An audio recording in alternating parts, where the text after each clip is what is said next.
Please, thank you. I'm Clif Good and grateful alcoholic. Maybe not that low, but I've been sober since August the 15th of 2001, and for that short amount of time, I'm as grateful as I know how to be. And I don't know what it's...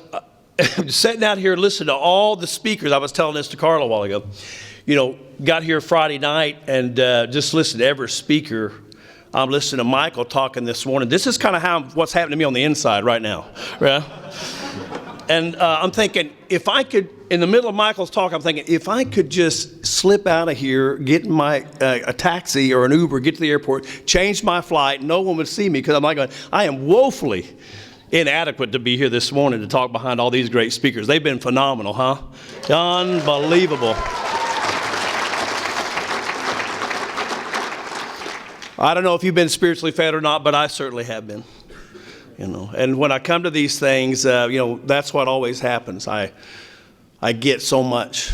I get so much out of them. And I want to thank Judith for asking me to come and be with you all, to be a service this weekend. Thanks for the committee. I've served on several conference committees. But I got a buddy of mine back in Oklahoma. He says alcoholics are the upper crust of the mentally ill. And if you work on a couple of conference committees, you'll be sold that they're kind of more down in the pudding than in the crust, you know, mashing around down there. And, you know, when you come to a conference and you sit here and everything just kind of goes off, you know, everything, it looks effortless. Everybody's where they're supposed to be. The registration goes off. You know, everybody's where they're supposed to be, when they're supposed to be. That's because last year about this time, and it'll happen again today, after this is over, there'll be a group of people that'll get together. They'll start working all year long so that when you come back next year, it'll look just as effortless, just as easy. It's like some kind of well-oiled machine, and it just pulls off. And so my hats are off to the committee for all the hard work you've done, and I'm so grateful for that. So grateful. Thanks to Roger, Susie, for all their hard work over here. It's tough to deal with a bunch of alcoholics getting in line screaming for their cassettes and whatever. So, you know, so I'm grateful for that. Well, I'm old, and so I didn't come to Alcoholics Anonymous to get sober. Maybe you did, but that's not why I came here. I had no intentions to come to Alcoholics Anonymous to get sober. I had been kicked out of my house one more time. And I had come to Alcoholics Anonymous originally back in 1988. I was 28 years old. Those people were in there talking about not drinking forever. And I was looking at them, and they were younger than I am now. I was looking at them thinking, that's fine for you. It could be next Tuesday. But I'm 28, you know. I've got a whole life to live. And I hung around Alcoholics Anonymous, and I just wasn't able to hear. You know, I just couldn't hear. And the most fundamental reason why I couldn't hear is because I didn't believe that I was alcoholic. And if you come to Alcoholics Anonymous and you don't believe you're alcoholic, I mean, you're not going to hear what you need to hear. I mean, at least that was the way it was my experience. I came here and occupied a seat. I chased your girls around, drank your coffee. But it really didn't apply to me. It was good for you people because you probably needed this, but I really didn't need it. But I hung out in AA. That changed nothing about my life. Now, I'm a real live alcoholic. I drink every time I want to. And I've heard this weekend explain the illness of alcoholism beautifully. And I'm just going to tell you that when I drink, you know, when I put alcohol in this body, something different happens to me than it happens to 90% of the population. I didn't know that. I had no idea about that. And the other piece of the puzzle is when I'm not drinking, I tell you I'm not. That I'm quitting, that I'm never going to drink again. Somehow or another I do that. And that's exactly what makes me alcoholic. I can't drink and I can't not drink. But a piece of this puzzle, which is described, that Dr. Silkworth described in our book, was this period of restless, irritable, and discontentedness. Now, I had no idea what that meant. I didn't have those words prior to coming to Alcoholics Anonymous. Nobody ever said, Cliff, well, look, your problem is your restless, irritable discontent. They would ask me questions similar to they asked the other speakers. What's wrong with you? What's wrong with you? I can't define that. I can't tell them what's wrong with me. I don't know what's wrong with me. But for as long back as I can remember, I've had this fundamental idea deep down inside of me that if I had your house, your parents, your brother, your sister, your standards of living, your car, your girlfriend, your wife, your job, from the time I was a little kid, whatever that was back then, your tricycle, whatever.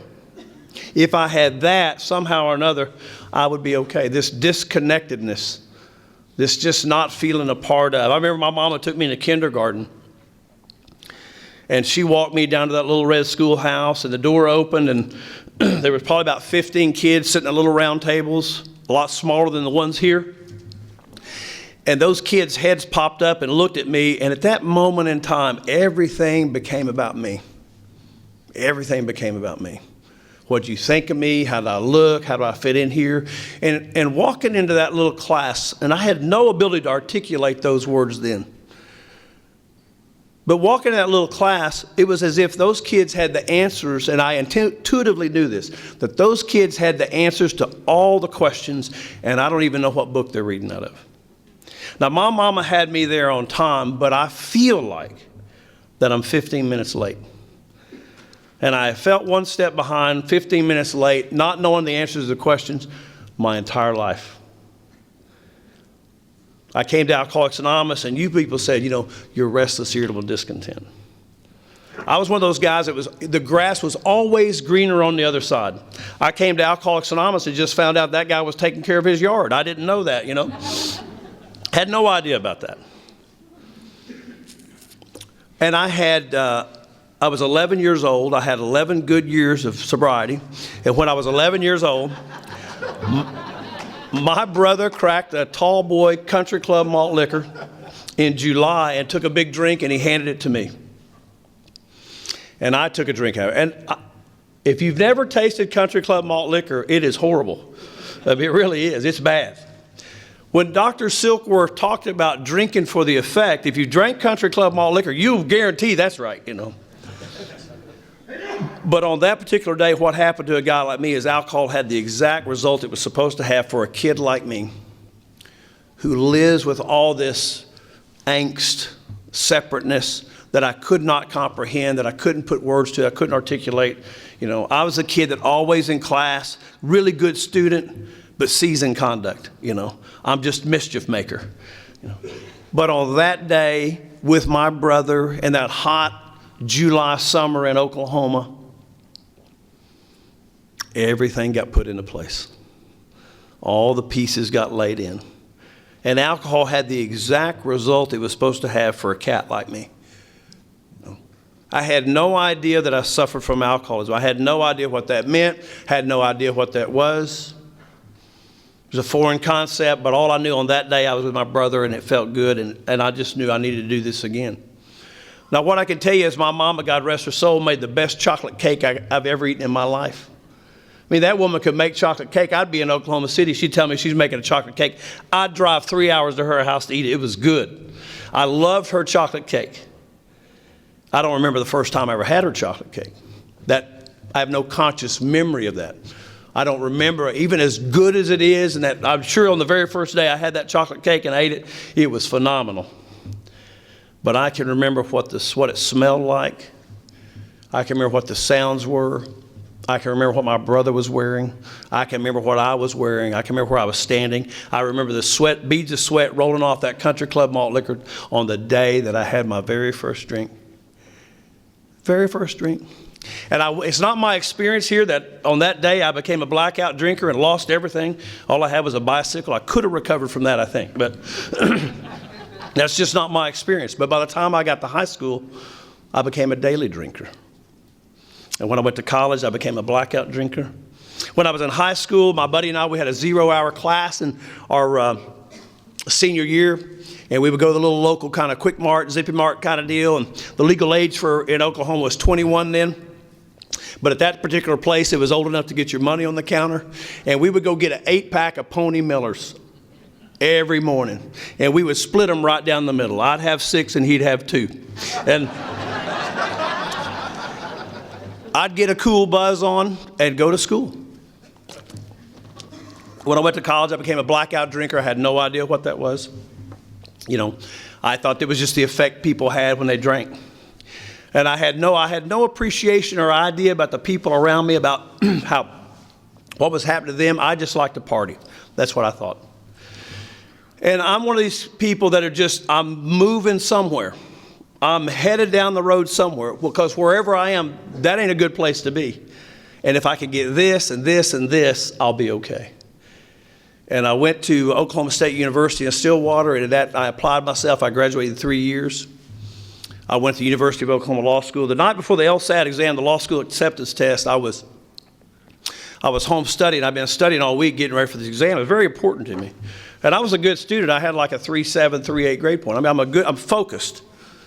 I'm drinking, but I'm focused. And the night of the LSAT exam, I'd been studying all week, and I thought, I'm just going to stay here. I'm going to do really well. I'm going to get to go wherever I want to go. And I don't know what it's like in your head. I've kind of described what it's like in mine. But in my head, there's a big wheel of fortune. And it spins. And instead of having prizes, it has excuses. And it will spin, and if I hit the right one that I'll buy into, I'm drinking. And a buddy of mine called me and said, I'm down here at the Gray Fox, and we're down here drinking. Won't you come down here and join us? And I said, and the wheel spun. It said, LSAT exam. I said, I can't. I'm studying for the LSAT test. I can't come.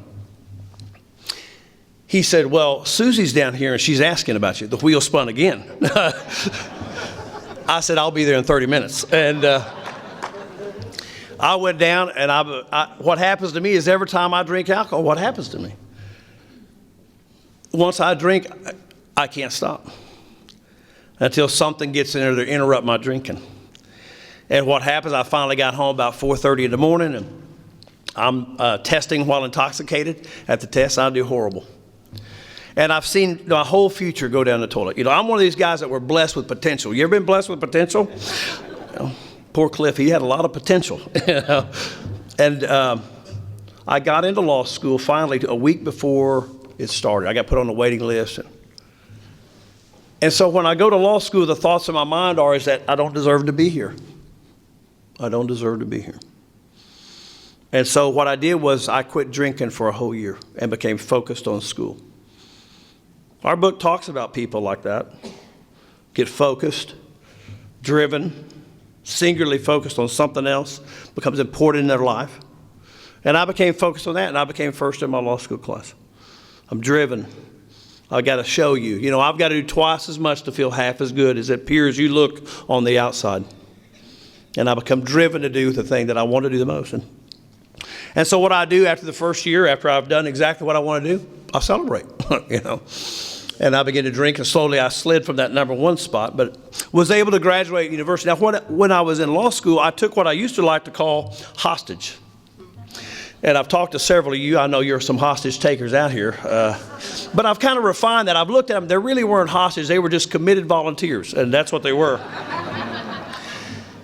And I found a committed volunteer, and she just hung in there with me until I quit coming home, you know. And this is the pattern of my life.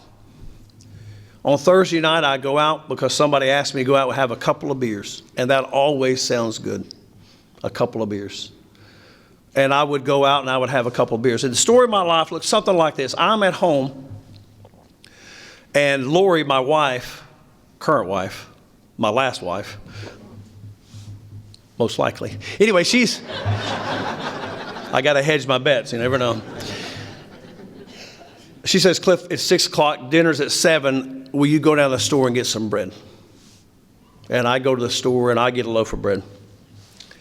And I'm coming out of the store, and I run into Cody. And Cody says, what are you doing? And I said, well, Lori sent me down here to get some bread. Dinner's at 7. I got the bread. I'm going home and have dinner. And Cody says, well, that's 50 minutes. Why don't we go over here to the log in? We'll have a couple of beers and you can make it home. And I think this, 6:10, couple of beers, dinner at 7, I can do that. And I'll go on Thursday night with Cody. We'll go over, we'll have a couple of beers. And then Sunday when I come home, everybody's mad.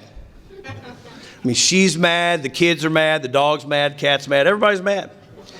And so what I do in situations like that is I get everybody in front of me because I don't want anybody behind me and end up in a village in Montana, you know. Well, or somewhere, you know.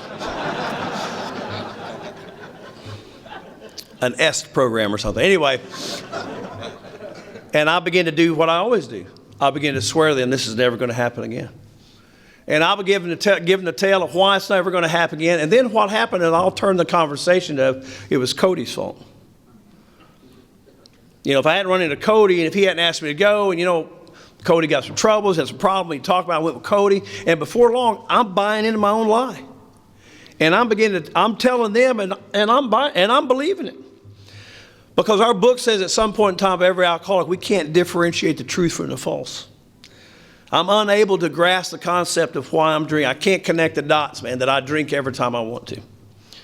And I'll tell those people, and I'll give them the solemn oath, I'll sign something, I don't care, I'm never doing it again. The crazy part of all that is if you strap a lie detector test to me, on that day, I'll pass it. I believe exactly what I'm laying down to you, that I'm not doing this again. And then on Monday, I go back to work.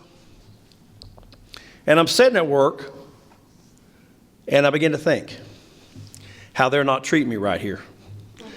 I mean, after all, I'm busting my ass 2 or 3 hours a day down here. I'm killing it, you know. And I begin to think about how they're not treating me right. I get in my car, I got traffic going home.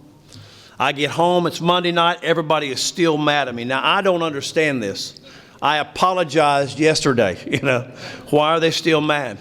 And I may be able to pull it off for 24, 48, maybe stretch it to 72 hours, but somewhere in there, what's going to happen from, in my experience, for me, a real live alcoholic, one that drinks every time they want to.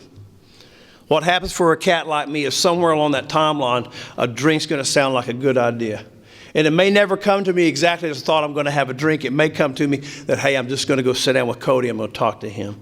And suddenly, somehow, a drink appears before me, and I'm drinking, and it's Thursday, and I don't come home till Sunday again.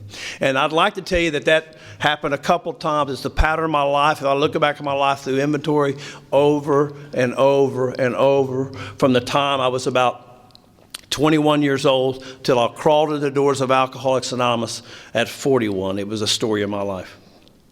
Somebody asked me, well, how long did it really last? I said, through 4 wives. That's how long it lasted, you know, because they would have about all they would take of me, and then I'm gone. And I came to Alcoholics Anonymous. I'd like to tell you that, man, I never had any real consequences. Now, consequences, I define as being indicted by the federal prosecutor. That's a consequence, man, you know. And I'm one of these guys that come here, and I've had handcuffs on but never been arrested. I've never been to jail. I've never been to prison except when I got badged to go in to carry meetings. You know, I'm not that guy. But I'm going to tell you, the last 3 years of my drinking, I never left my house. People would bring me booze to my house. So I know what it's like to be a prisoner. I know exactly what it's like to be a prisoner. I know exactly what it's like. I also know exactly what it's like to be a jailer, holding the keys, but unable to set them free. A prisoner in my own house. And what happened for me is I graduated law school. I had this great career ahead of me. I built this phenomenal law firm. I had 50 employees that reported directly to me. I had come to Alcoholics Anonymous. Somebody had believed I had a drinking problem. And I had gone to treatment, although I didn't believe I had a drinking problem. And I came to AA believing I was an alcoholic, and I hung out with you people because I liked what you said. I felt better when I left here. I didn't quit lying. I didn't quit cheating. I didn't quit stealing. But when I came to AA, I felt better. My wife, who's a good member of the Al-Anon family group, she says, you know, if you want to feel better, go to the meeting. If you want to do better, you take the steps. If you want to do better, you take the steps. But I had no knowledge about it. The only reason anybody would do this is because you're an alcoholic and you're dying. But that wasn't me. It just wasn't me. And so I came here, and Like I said, drank your coffee, chased your girls around, caught one, you know, took another hostage. We produced a hostage yet. And and somewhere in there I got, you know, I got more successful and more successful out there. And if you looked at my life, if you just looked at it and you threw up a balance sheet and said, from a standpoint of how the world measures Clif, how do he look? He looks good. I look good on paper, you know. But inside, I'm dying. And how I'm living my life, I'm lying, I'm cheating, I'm stealing, you know. All those things are going on in my life. And I'm in Dallas, and this lady said, I'm at dinner with some clients, and this lady said, would you like a glass of wine with dinner? And it was the most natural thing ever. I said, yeah. And I was 4.5 years away from a drink, and it was the most natural thing ever. And I had that glass of wine, got in my car that night. The next morning, I drove back to Oklahoma. This was the conversation I had. See, you're not alcoholic. You had some bad luck and trouble in the 80s, but hell, who didn't? You know, I mean, and I went back and just got my social life cranked up again. That was in the summer of 1993. In 1997, by this time, I'm not showing up for court. I don't come to work. When the rainmaker stops making it rain, what happens is the crops dry. And that law firm with 50 employees in it, what happened was it evaporated. And I would like to stand here and tell you at the end of that lease, those people said, hey, we're just not going to renew your lease. But what happened is I couldn't pay the rent, and I got evicted from that place.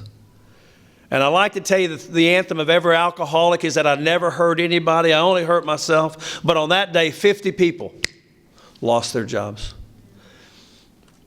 But in my mind, I never hurt anybody, just hurting me.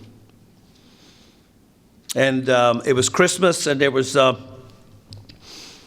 2 days before Christmas, the little girl was 3 years old. I come home from about a 3-day run. And I go back to my room because it's what the good idea I've generated in my head. I begin to pack 7 black garbage bags, and I pack everything away that's important to me. And I put them in my car, and I'm going to get my life going. And that little girl, she's hanging onto my leg and saying, Daddy, please don't go. Please don't go. I don't know what alcoholism does to you. I don't know what your story is. I have no idea. But see, my alcoholism will step over anything in order for me to live the kind of life my mind tells me that I've got to live.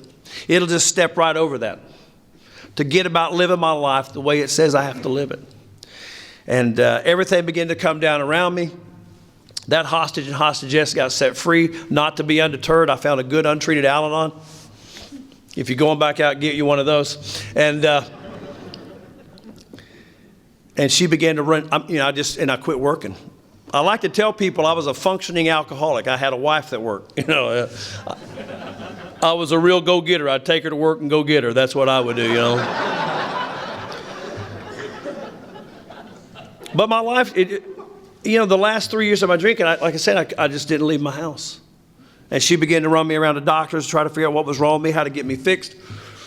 And, at the end, finally, she just didn't know what to do, and she kicked me out. And I made the promise to her I would not drink again. And it was June the 30th of 2001, I came back to Alcoholics Anonymous. That's not my sobriety date. But today I came back to you. And I sat in Alcoholics Anonymous for 45 days, and here was what I was thinking for 45 days. How do I drink and how do I stay sober? Now, what I'm going to do is I'm going to beat physics. How do I drink? And that's a Rubik's Cube for alcoholics. How am I going to drink? How am I going to stay sober? And I can't. The truth is that you be a real alcoholic, just don't drink, don't work for me. My alcoholism has progressed where that restless, irritable discontent roars in my head. It just roars at me. And I sit there as long as I could, and I busted out for one more big run and was gone another time. I left on Thursday, came home on Sunday, was uninvited to come into my house one more time, and I detoxed on a guy's couch for a couple days. And on August the 15th, 2001, I came to Alcoholics Anonymous, and I sat down. I didn't know it was going to be the day that I sat down in AA. I didn't come here, as I told you, to get sober. I came here because I thought if I come here, I'll get back in the house. Maybe get some crossover privileges from time to time. You know, you never know. I just wanted back in the house. It resonated. Okay. I was beginning to wonder if the mic was working. I didn't know, so I just wanted back in the house. And I was sitting in that meeting of Alcoholics Anonymous, and all of Charlie Brown's people were there. Wonk, wonk, wonk, wonk, wonk. And my head's going, how do you drink? How do you stay sober? And there was 20 minutes left in that meeting, and the head just went quiet. And that's scary. And a thought came to me. And it's a thought that did not originate in me. I know that today. Because had it been a thought that would originate in me, it would have said, how do you drink and how do you stay sober? But the thought that came to me on that day was, if you don't do something different today, you're going to die. And for some reason, I hung on to that thought. And see, there had been an old man at that meeting for 45 days. And every day when the meeting was over, I would stand up. You people would say your Lord's Prayer. I would break for the door. And there was 2 ways into that meeting room. And no matter where I sat, it seemed that this old man positioned himself that he was always between me and the door. And on August the 15th of 2001, you said your prayer. I broke from your hands, and I break for the door, and that old man was there one more time. And Don had asked me 2 questions. Every time he caught me at that door, he would say, Bub, how are you doing? And I would give him the absolute same alcoholic answer every time. Fine. Fine. And he would say, well, listen, if there's ever anything I can do for you, let me know. And I would say, Don, if there ever is, I'm in. And I would go. Crazy. Insane. But on August 15, 2001, you people said your prayer. I broke your hands. I made it for the door, and Don caught me one more time. And he said, Bub, how are you doing? And on August the 15th of 2001, I gave him a different answer. I said, Donnie, I'm not doing so good. He said, I know. Mind reader. He said, well, listen, if there's everything I can ever do for you, let me know. And I said, man, I need a sponsor. Now, I didn't ask Don to be my sponsor, but he was old. He's probably a year younger than I am now, but he was old, and so I didn't think he'd hear. He just says, well, let's sit down and talk about that. That's a lot to ask of somebody. And I became on that day the recipient of an old-fashioned 12-step call outside, just outside the rooms of Alcoholics Anonymous. And on that day, what had happened for me, and I think it's absolutely pivotal and crucial to happen, is that alcohol had absolutely done its job on me. On August the 15th, 2001, when I came back to Alcoholics Anonymous, alcohol had absolutely done its job on me, and I was willing to listen to something else because I was out of plans and ideas. And Alcoholics Anonymous, in my opinion, works the very best when I'm out of plans and ideas. If I'd had any money in my pocket, if I'd had one more good idea, if somebody else would have taken me in, if I had somebody waiting in the parking lot, you'd have somebody different here today. But I was out of ideas. And Don never tried to convince me in those 45 days, here, just don't drink, go to meetings, here, let me get you this book, here, why don't you just call me? He didn't do anything. He let whiskey do its job on me.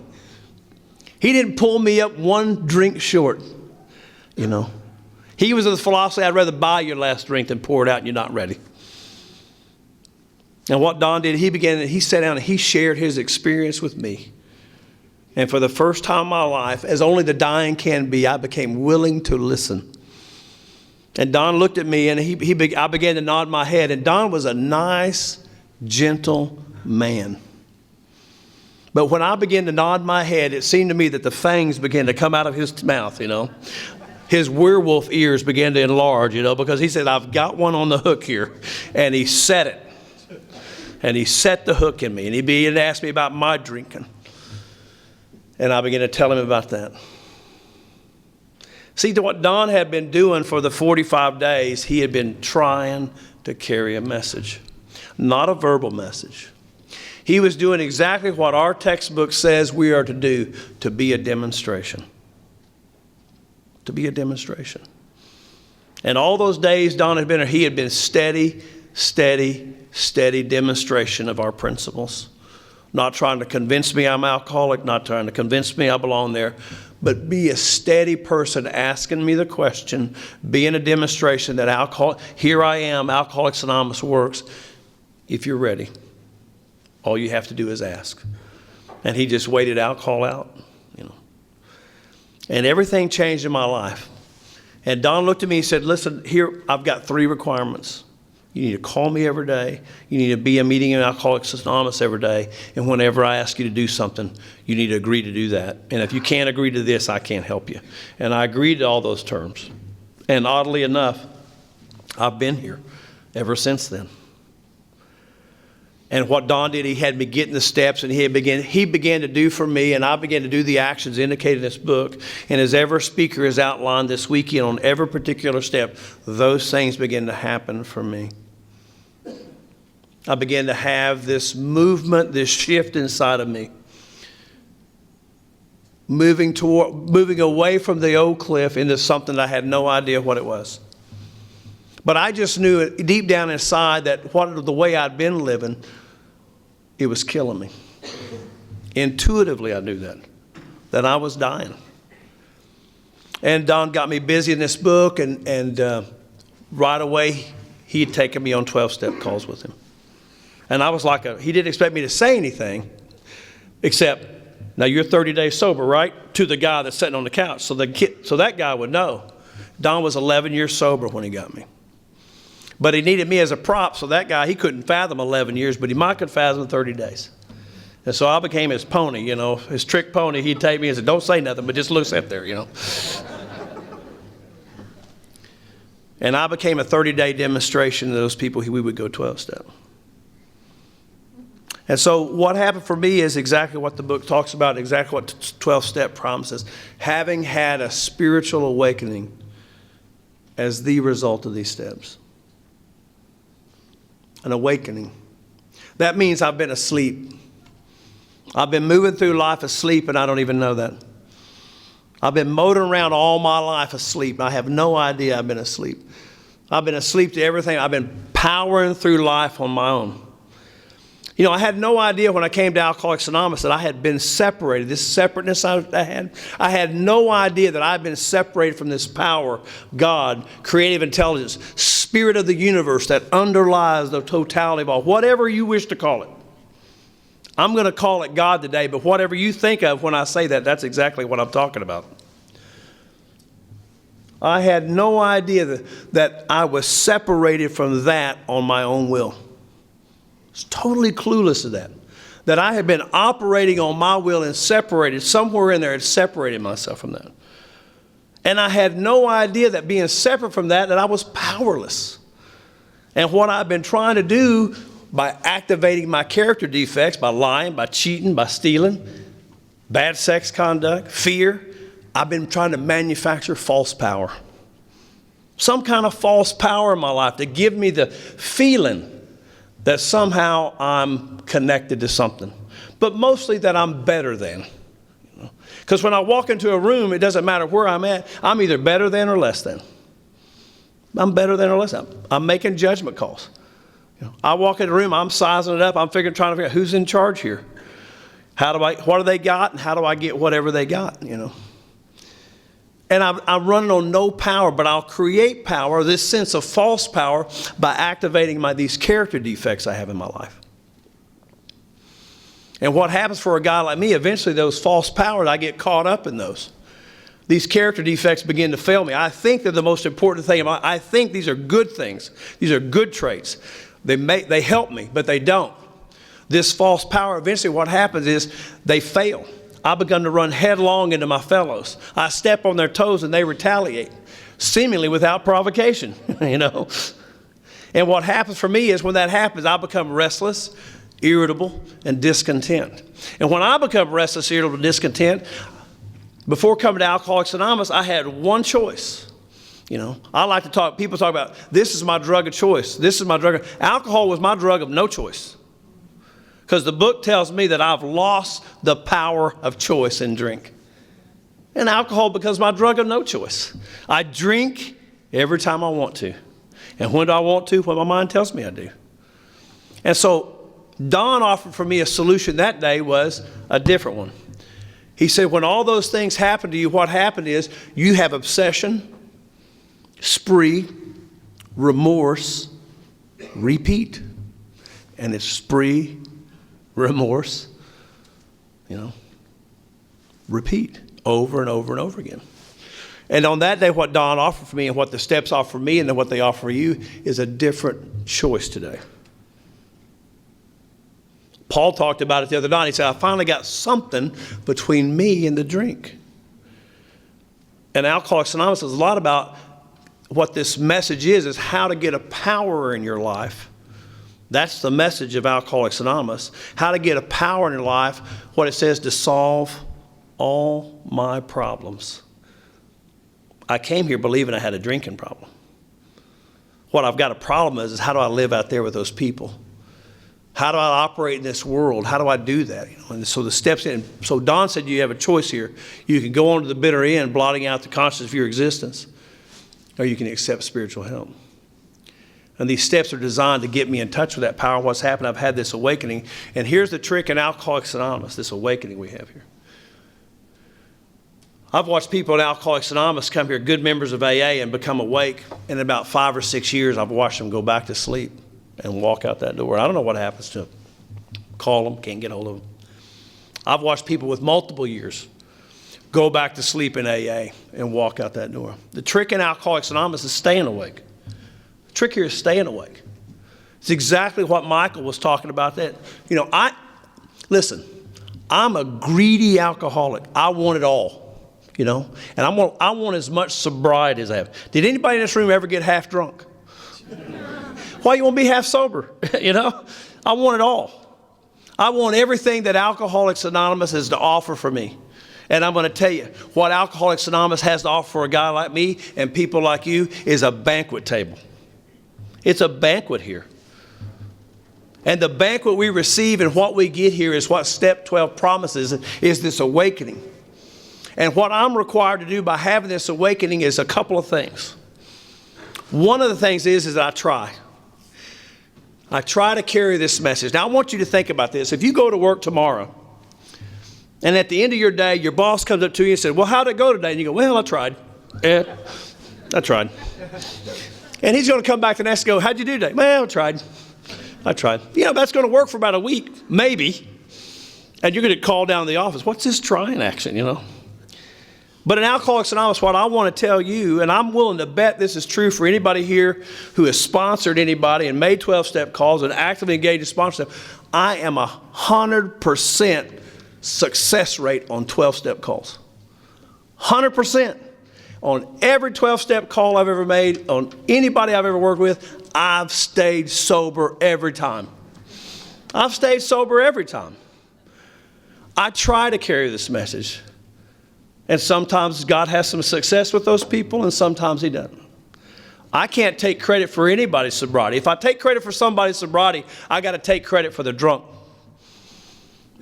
The book says I'm powerless. When we read how it works, it's the mother of all prayers. It says we stood at the turning point. We ask His abandon. We ask for His care with a complete abandon. I'm all in. I'm free falling in Alcoholics Anonymous. His care and protection with complete abandon. Step 3, the going out of business prayer. I'm no longer running the show. I'm going out of business here. But in step 12, the freedom I get here is I'll try to pass this message. And that's all that's all I'm obligated to do here is to try to carry this message. And I'm going to tell you, my experience in Alcoholics Anonymous is probably like everybody else here, is to try to carry this message. And I've got some stories about the experience I've had in trying to carry this message. And I want to tell you about Paul. I have no idea what time I started. Do you remember? Where am I at, Roger? Talk to me, brother. Okay, I'm good. I'm right on time then. I'm going to tell you about Paul. I'm about 12 or 13 years sober, and I'm sitting at my house, and I get a call from a treatment center, a guy there that I know that Don used to sponsor, that Don sponsored at the time. He said, I got a kid here in this treatment center, and I believe he wants something different. He's talking about it, and I believe he's a guy for you. Let's go put him on the phone. And so I talked to Paul. And Paul began to tell me the woe of being in a treatment center at 22 years old. And I listened politely. And when he gets done, I said, well, I'll tell you what, Paul. In the morning, I'm going to get up and I'm going to eat breakfast and I'm going to go to church with my wife. And when I get down there, I'm going to come home, change